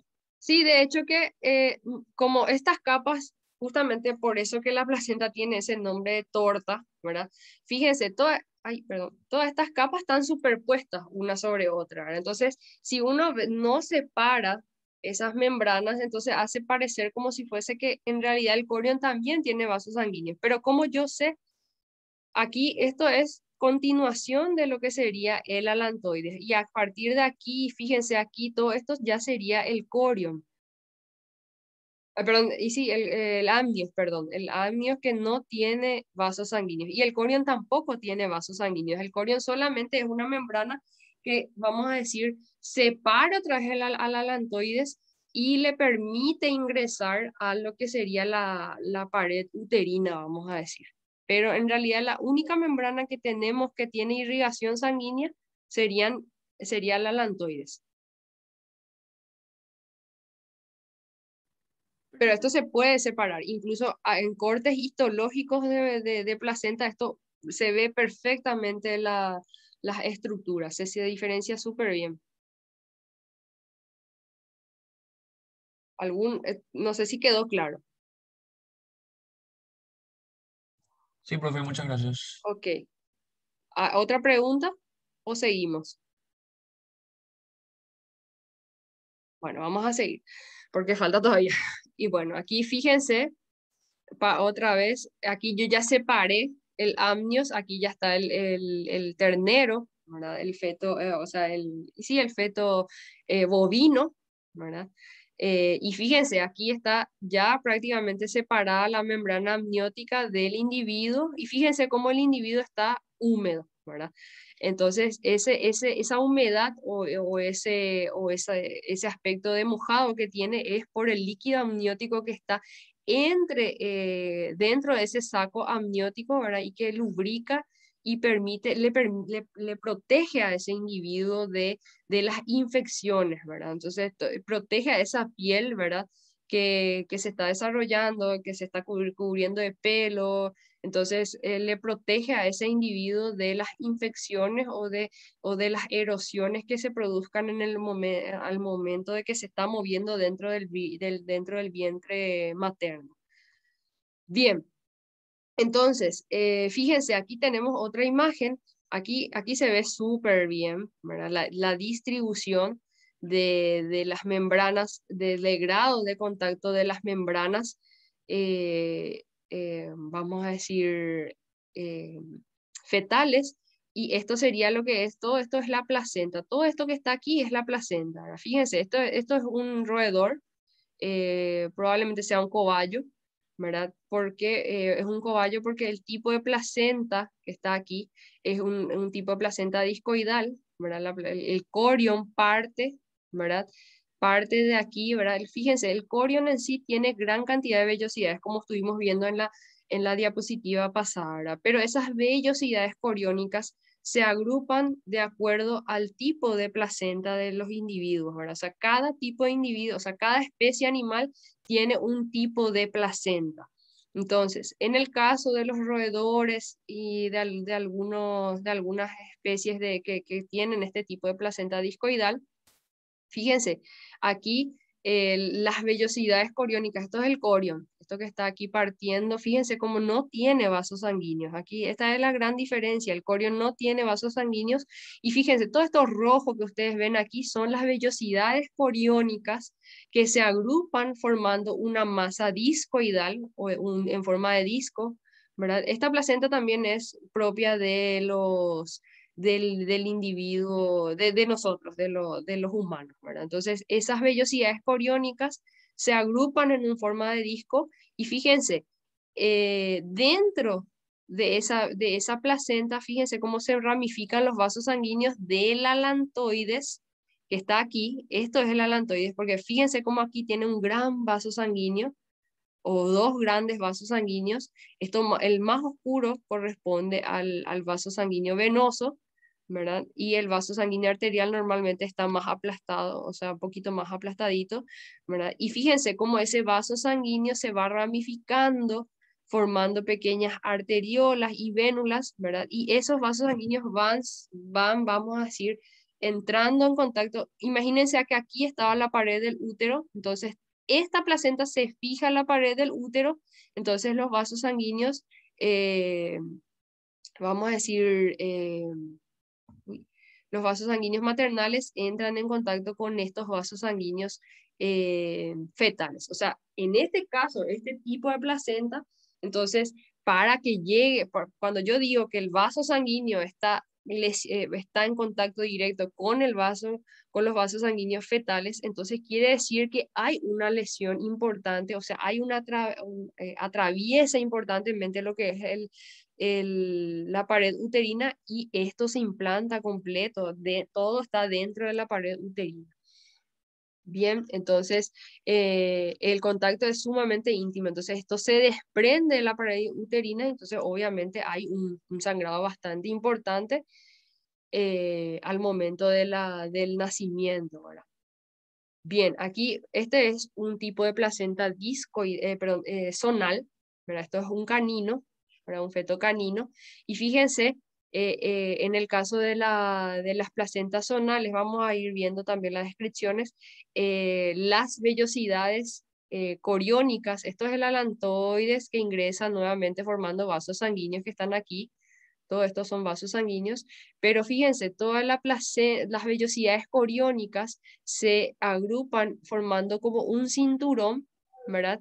Y ese cinturón envuelve al individuo en su parte media, le envuelve la cintura, vamos a decir. Esto, o sea, está el- el saco amniótico, pero la placenta en sí se dispone como un cinturón alrededor del fetito canino, en este caso, ¿verdad? Y es total, y ese cinturón es el que se implanta parcialmente a lo que sería la pared del útero, ¿no? Es totalmente diferente al disco que no envuelve al individuo, pero se implanta dentro de la pared uterina. Bien, y después tenemos las placentas, la placenta cotiledonaria, ¿verdad? En la cual las vellosidades coriónicas se agrupan en varios agregados denominados cotiledones. Esto es muy frecuente en la especie, en los rumiantes, en la especie bovina, ovina, caprina, ¿verdad? Entonces, estas vellosidades coriónicas son las que van a entrar en contacto con la pared del útero, ¿verdad? Y al entrar en contacto con esa membrana endometrial, entonces se forman los placentomas, o sea, la unión de la membrana materna endometrial junto con los cotiledones, entonces forman los placentomas.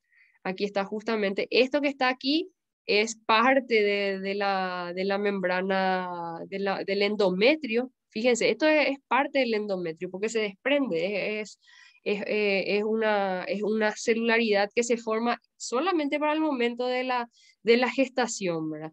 Y fíjense, aquí están las vellosidades coriónicas, entonces en forma de cotiledón.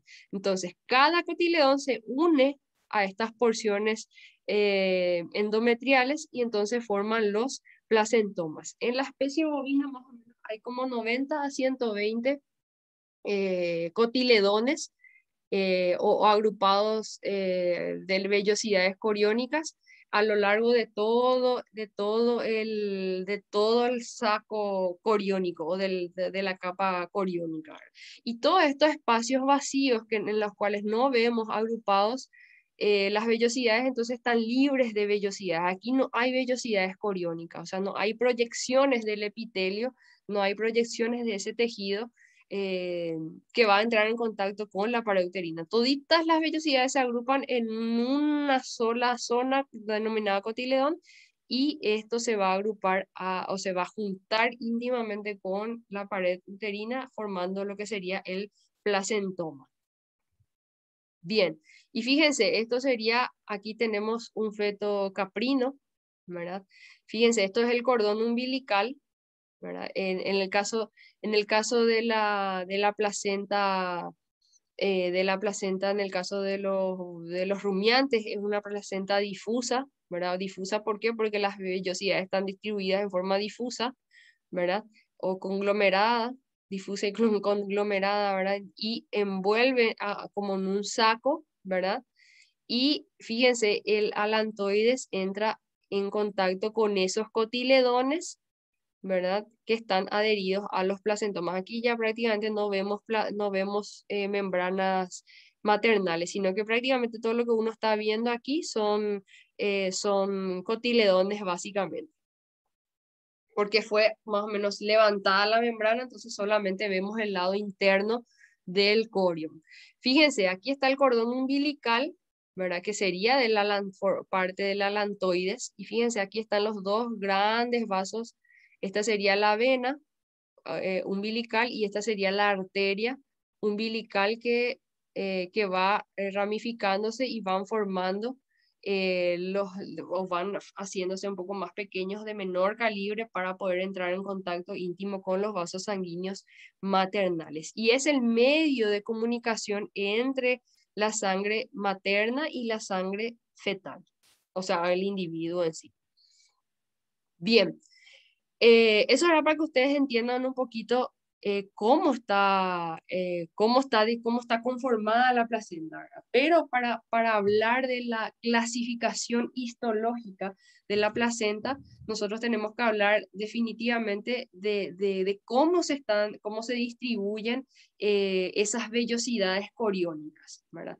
Entonces, para clasificar a la placenta tenemos el grado o la forma en la cual se distribuyen las vellosidades coriónicas, el grado de contacto entre las membranas fetales y las membranas maternales y el grado creo que de implantación, pero eso voy a ir viendo a la medida que vamos a desarrollar pasando estas diapositivas.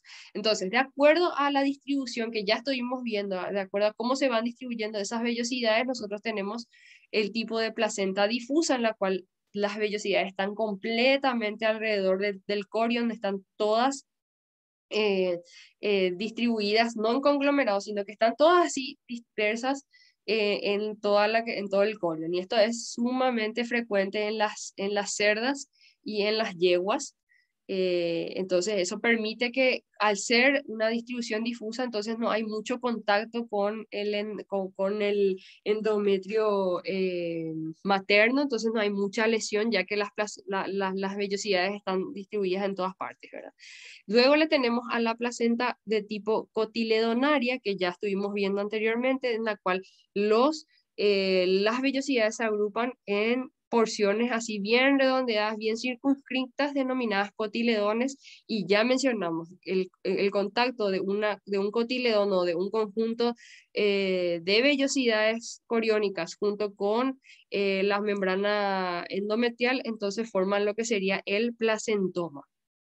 Luego le tenemos a la placentación zonal que se distribuye, que es propia de los carnívoros, y esa placentación, si ustedes vieron, es como un cinturón, ¿verdad? Que envuelve al individuo, aparte de estar envuelto por las otras membranas, entonces la placenta envuelve en forma de cinturón al individuo, entonces es como y es específico en la parte abdominal, o sea, esa es la característica de la placenta zonal. Y en el caso de la placenta discoide, como ya estuvimos viendo en un roedor del principio, ahora en el cobayo, es también un tipo de placenta que está presente en la especie humana y las vellosidades coriónicas se agrupan en una forma de disco, ¿verdad? Y ese disco es el que se adhiere a la membrana materna, ¿verdad? Entonces el individuo está ahí dentro de sus amnios, ¿verdad? En la luz, vamos a decir, de la cavidad uterina,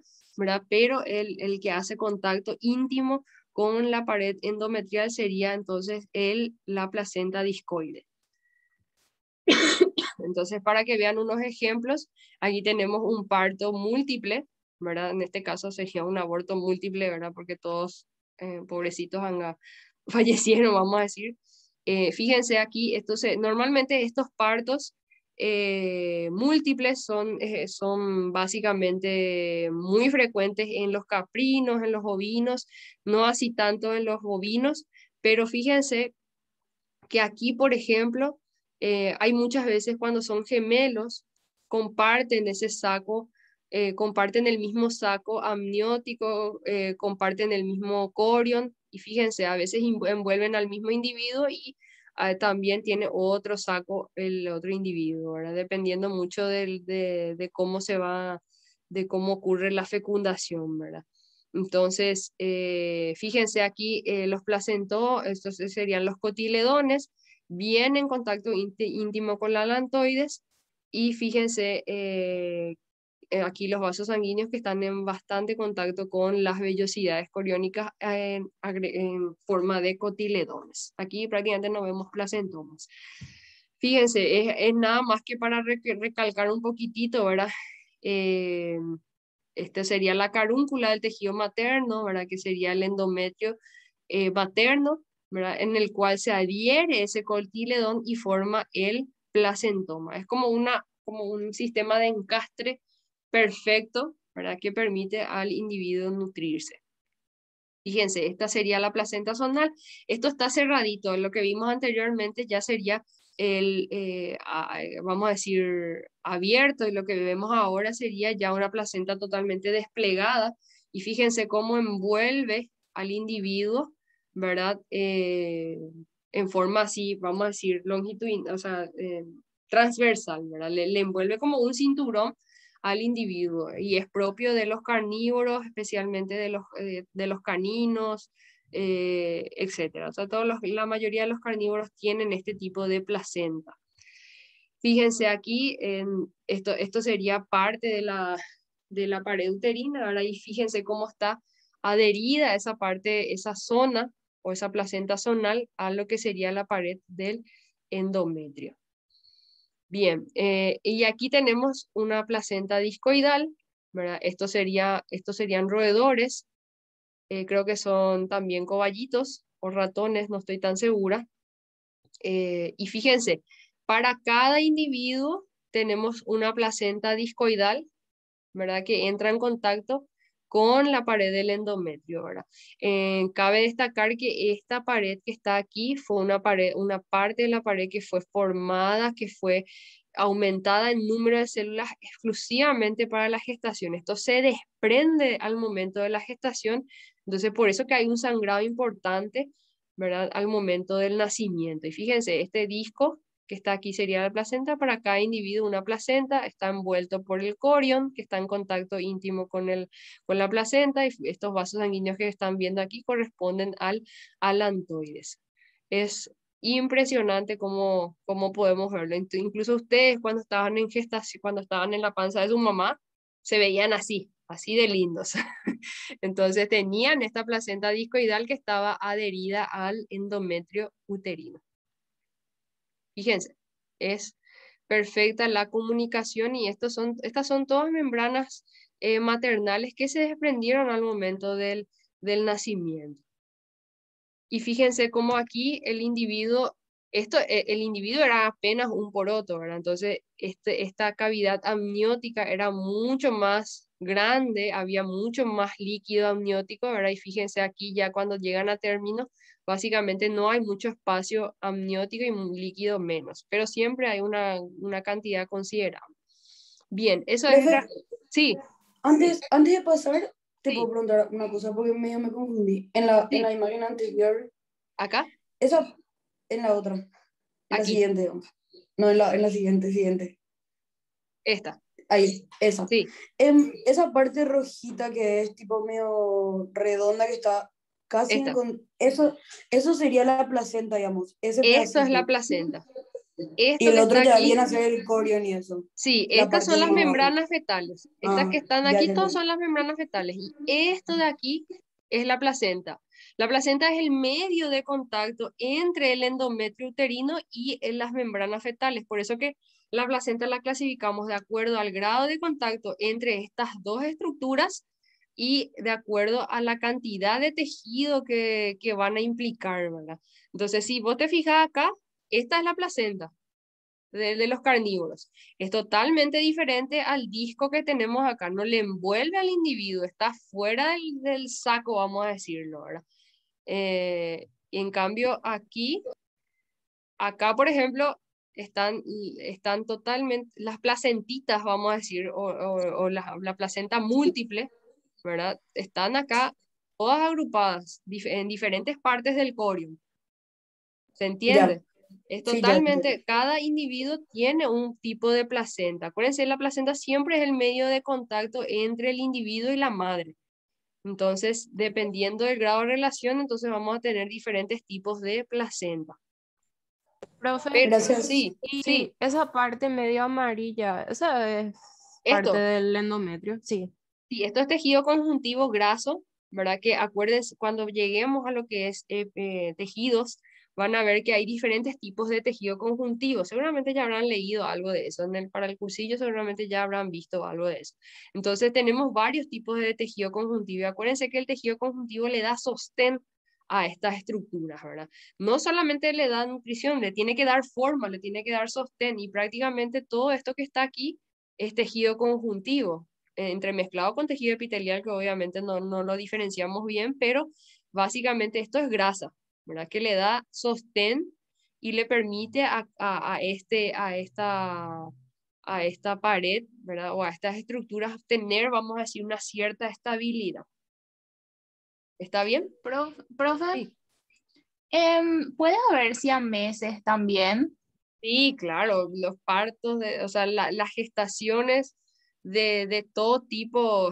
Nosotros tenemos muchísimas, vamos a decir, formaciones anormales de fetos. De hecho, que el Museo de la Cátedra es uno de los más interesantes, vamos a decir, porque tenemos fetos de todo tipo, fetos con una cabeza, dos cabezas que están unidos por extremos, por partes del cuerpo, demasiado, o sea, lastimosamente, y conste que nosotros le mostramos esto cuando hacemos los trabajos prácticos presenciales. Lastimosamente no podemos verlos ahora, pero la idea, o sea, esa parte de las anomalías fetales, nosotros los desarrollamos en el contenido de anatomía patológica en el tercero, ¿verdad? La idea de mostrarle los diferentes tipos de fetos normales, vamos a decir, siempre se da en histología, ¿verdad? Pero sí, tenemos de todo, tenemos los famosos monstruos fetales de diferentes especies.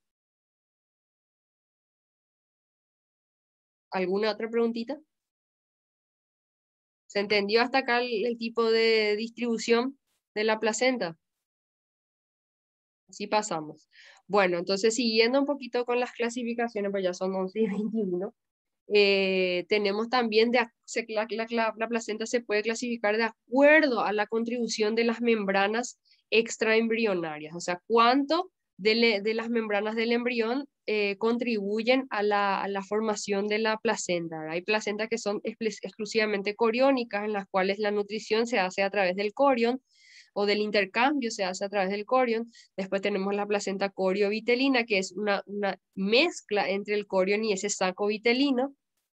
Y la verdadera placenta, ¿verdad? Que sería la placenta nuestra y de los mamíferos en general, sería la placenta corio-alantoide en la cual las vellosidades del corión son las que van a nutrir o van a proveer de nutrición a las vellosidades, perdón, a la membrana alantoide, que ustedes ya recuerdan y ya saben que es donde están todos los vasos sanguíneos.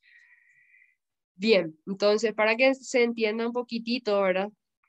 Fíjense, como les habíamos mencionado, esto que está aquí, esto negruzco que están viendo aquí, es la placenta, básicamente, ¿verdad?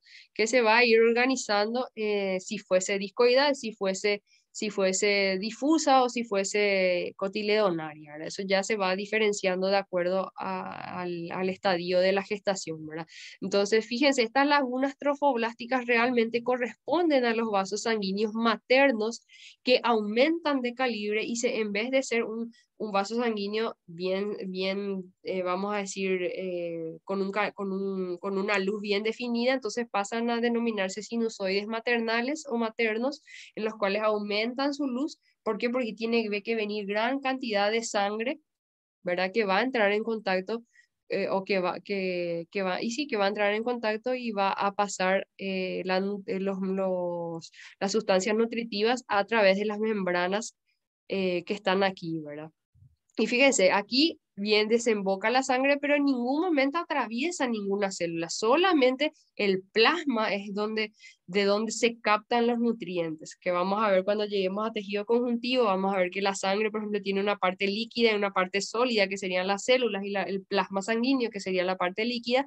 Entonces, lo que está dentro de ese plasma es lo que va a producir o lo que va a permitir el intercambio gaseoso, el intercambio nutricional entre estas células de la futura placenta que se está formando aquí. Y luego tenemos la placenta de acuerdo al grado de implantación del individuo a la pared uterina, ¿verdad? Entonces, tenemos dos tipos principalmente: placentas que no se implantan o se implantan parcialmente en el endometrio uterino, y placentas que hacen una implantación o atraviesan las paredes o los tejidos que conforman el endometrio uterino, ¿verdad? Y que obviamente producen una cierta lesión, ¿verdad? Una lesión normal, vamos a decir. Entonces, de acuerdo al grado de implantación del individuo, entonces tenemos las placentas no deciduales o no deciduas. Deciduas quiere decir temporales, ¿verdad? Que no son parte del endometrio que se forma específicamente para eso, ¿verdad?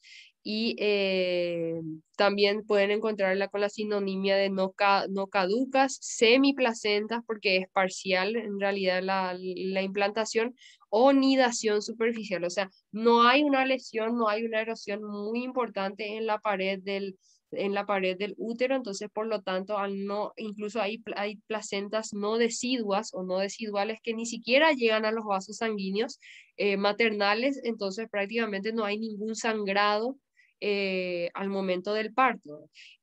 Caso contrario totalmente a lo que sería una placenta decidual, en el cual sí hay una verdadera unión, hay una lesión, atraviesa el epitelio, atraviesa el tejido conjuntivo y llega al intersticio de ese endometrio, ¿verdad? Y entonces empieza obviamente a producir un daño, una lesión en esa pared endometrial. Y entonces al momento del parto hay gran pérdida de ese tejido. Hay parte de ese útero viene con el individuo, ¿verdad? Y parte de esas células que se desprenden rápidamente, se regeneran, incluso en las hembras humanas, por ejemplo, el famoso puerperio, los 40 días, es porque realmente le lleva al útero 40 días recuperarse y de vuelta conformar esa pared uterina así íntegra que estaba íntegra antes de la implantación. O sea, los diferentes tipos de sinonimias, o sea, dependiendo del libro que lean, lo van a encontrar como placenta decidua, caduca, unida, verdadera, placenta verdadera, o una anidación intersticial, que quiere decir ahí en la intimidad. Intersticio siempre hace a referencia a intimidad, a íntimo, a profundo. Bien, entonces, incluso también nosotros la placenta podemos clasificarla de acuerdo al tipo. Una vez que contacta el tejido maternal junto con el tejido fetal, cómo se organizan esas uniones. O sea, si es tipo plegado, quiere decir que los vasos sanguíneos maternales y fetales están como plegados, están pegados, vamos a decir básicamente, hablando mal y pronto para que lo entiendan. Entonces, esa unión es plegada, ¿verdad? Son como capas que están así todas pegadas. Vellosa sería en el caso de que las vellosidades coriónicas se agrupen en diferentes zonas, por ejemplo, las vellosidades, los cotiledones, o sea, la placenta de los rumiantes es de un tipo velloso. ¿Por qué? Porque se encuentra en diferentes partes y está las vellosidades agrupadas en una cierta parte. Y del tipo laberíntico sería cuando las vellosidades están también en forma difusa, pero vamos a decir las uniones, los contactos maternales con los fetales, entonces forman laberintos o lagunas, ¿verdad? En los cuales desembocan tanto los vasos sanguíneos maternales como los fetales. Entonces, esta clasificación no es vamos a decir, exclusiva. O sea, que quiere decir que puede haber de hecho que hay una combinación de todas estas clasificaciones. Pero los libros, o sea, la descripción histológica lo clasifican en estas tres, de acuerdo al grado de contacto entre las membranas, de acuerdo a cómo se disponen esos contactos y al tipo de, creo que era sí, al tipo de cuánto contribuyen las membranas, o sea, cuánto de las membranas fetales y cuánto de las membranas maternales se comparte, ¿verdad? Y luego ya tenemos la clasificación que se basa en las combinaciones tanto del epitelio fetal como del epitelio, o sea, del tejido materno, ¿verdad? Entonces, el primer tejido o la primera parte de la placenta o del tejido que hace referencia sería el tejido materno y esto sería el tejido fetal. Entonces, cuando yo hablo de una placenta del tipo epitelio corial, quiere decir que solamente el epitelio, ¿verdad? El epitelio del endometrio, esa parte más superficial, entra en contacto con el corion o la membrana corial del individuo o del feto en este caso. O sea, ¿qué quiere decir? Que no hay una implantación muy profunda, entonces ya puedo incluso decir que la placenta del tipo epitelio corial sería una placenta no decidua, o sea, no hay un grado de implantación, o sea, no va a haber ningún tipo de lesión de ese endometrio, ¿verdad? O sea, es una unión superficial, o sea, todas las capas, tanto alantoides, corion, todas están íntegras y asimismo también todas las capas endometriales están íntegras, todas están en contacto, pero están todas íntegras, no hay lesión de ninguna, no la atraviesa ninguna a la otra.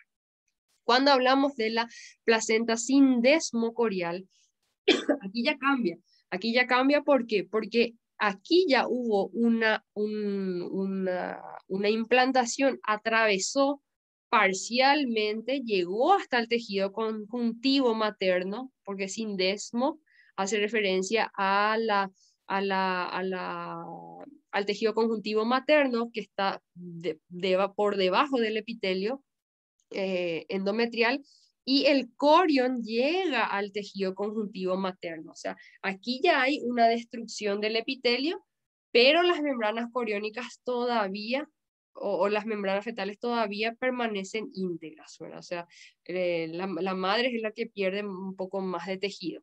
En el caso de la placenta endotelio corial, ¿verdad? Aquí ya sería un poco más fácil si supiesen a qué hace referencia el endotelio, ¿verdad? Pero el endotelio en sí es el epitelio que tapiza los vasos sanguíneos maternos. Entonces, no solamente atravesó el epitelio superficial del útero, sino que atravesó el conjuntivo y atravesó los vasos sanguíneos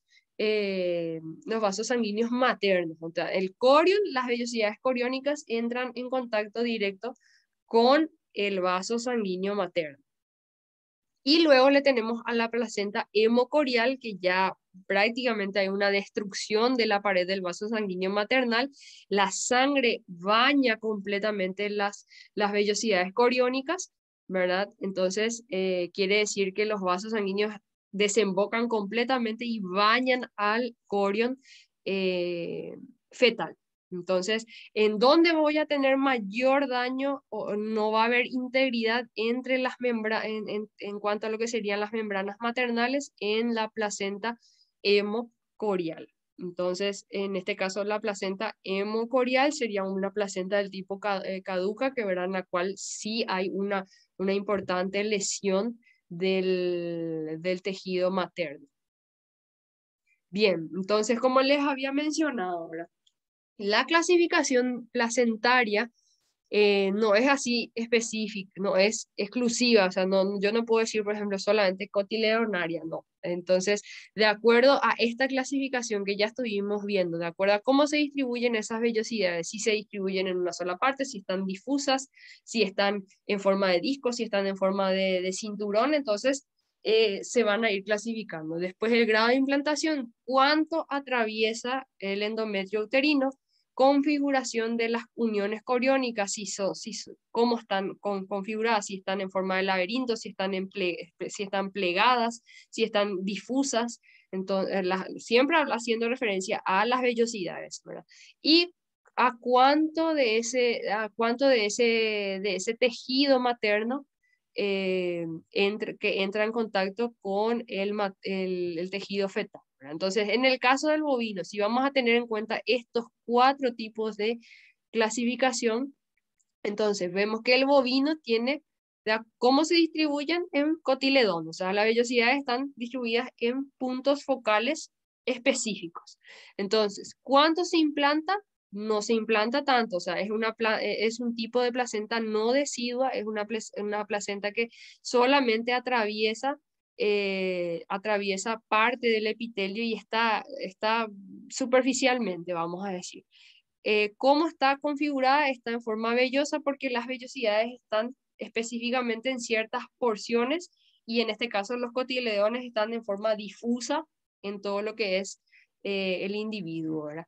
Y en cuanto a la combinación del epitelio maternal y fetal, entonces tenemos que solamente fíjense no sé si van entendiendo, cómo se va captando un poco la idea. Entonces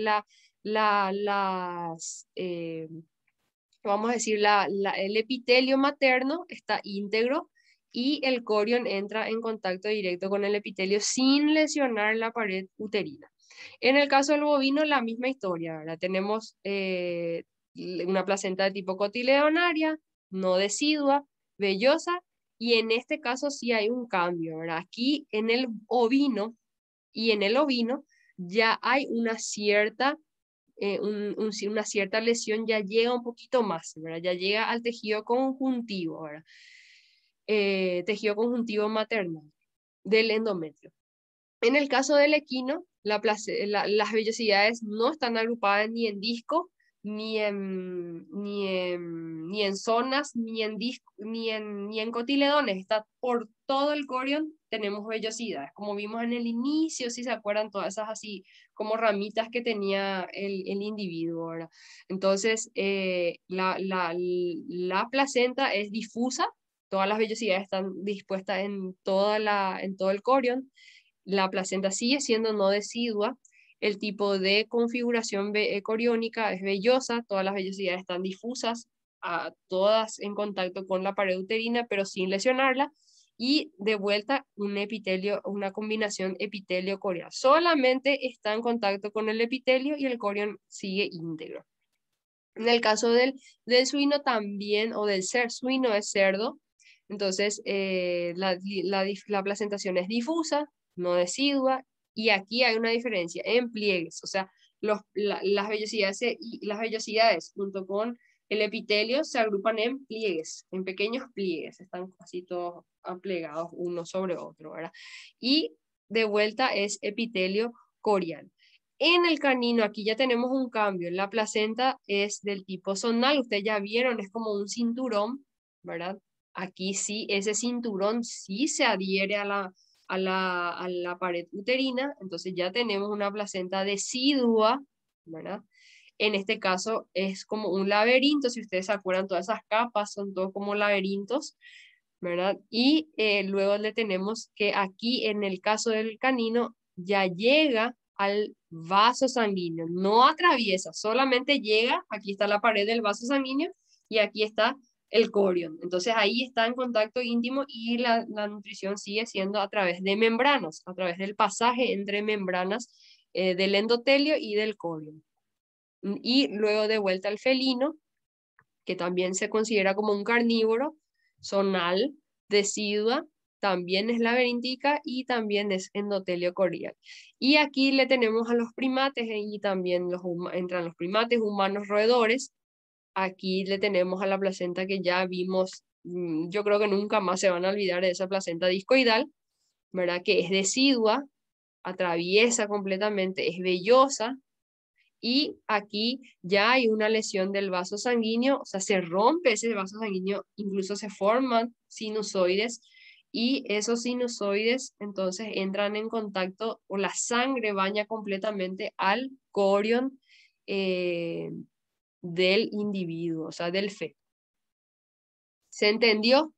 No, no les mareó. Este cuadro quiere marear un poquito, pero si de repente le van leyendo un poquitito en los libros, todo lo que es aquí placentología comparada, nosotros, o sea, yo saqué la información del libro de William Banks, o sea, de histología veterinaria, o sea, todo lo que haga referencia a histología veterinaria, en la parte de aparato reproductor femenino, ahí van a encontrar lo que es la placenta o placentación comparada solamente en los libros de veterinaria, porque en el Geneser, en el Ross y creo que Bloom son de histología humana, entonces solamente les va a describir el tipo de placenta discoidal y el tipo de implantación también diferente, ¿verdad? Entonces, para leer un poquito lo que es implantación, entonces pueden recurrir a esos, en las diversas especies, pueden recurrir a los libros de histología veterinaria principalmente. ¿Alguna Doctora, pregunta? Sí, sí, te quería hacer una consulta. Yo tengo un atlas de histología veterinaria, ahí sí, puedo también ver eso. claro. Ahí sí que vas a ver muchísimas imágenes. Normalmente los atlas de histología lo que más tienen es la parte microscópica. Capaz y veas más a las células, no vas a ver tanto a la parte macroscópica que se puede ver muchísimo en los libros de anatomía también, ¿verdad? Pero yo te recomiendo que veas en los libros, o sea, en el atlas te va a servir muchísimo porque te va a decir qué tipo de epitelio es, el tejido conjuntivo, te va a hablar de los vasos sanguíneos, de la irrigación, etcétera. O sea, vas a ver muchas imágenes, Está bien, gracias. ¿vale? Algo que no haya quedado claro.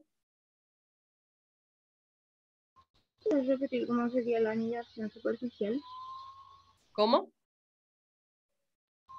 Si puedes repetir cómo sería la Anidación anidación superficial, superficial. que estaba de acuerdo al grado de implantación. La anidación superficial sería justamente característica de las placentas no deciduas y en este caso las placentas del tipo, principalmente del tipo epitelio corial, ¿verdad? O sea, la anidación básicamente sería que solamente el feto o las membranas fetales solamente contactan con el epitelio del endometrio. Si vos te acordás, aquí vamos a ver un poquito, aquí, ¿verdad?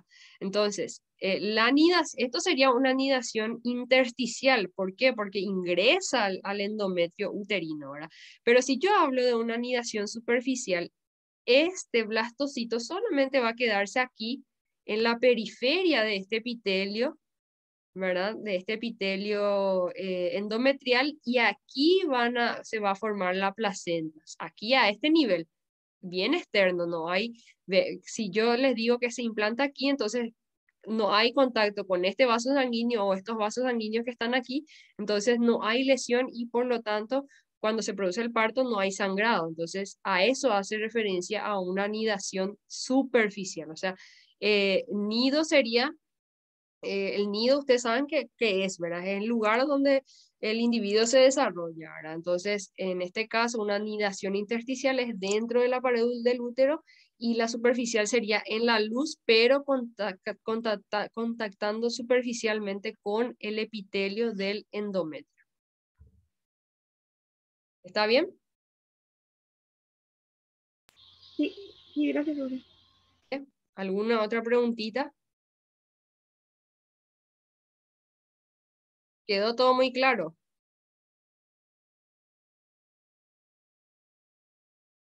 Sí, doctora. Ok, bien. Ay, no sé cómo se deja de compartir. A ver, acá está, dejar de compartir. Bien, entonces, cualquier duda que tengan, si no quedó claro, estamos siempre en el correo, en la plataforma. De hecho, que esto van a ver en la siguiente clase, en el trabajo práctico, con la doctora Mirta van a trabajar muchísimo más lo que es la placentología y la embriología. O sea, si hoy, por ejemplo, por lo menos algo captaron, yo ya me doy por satisfecha, ¿verdad? Porque va a ser un trabajo práctico exitoso, ¿verdad? No les va a dificultar tanto poder, participar de ese trabajo práctico. Si no tienen más preguntas, nosotros llegamos hasta aquí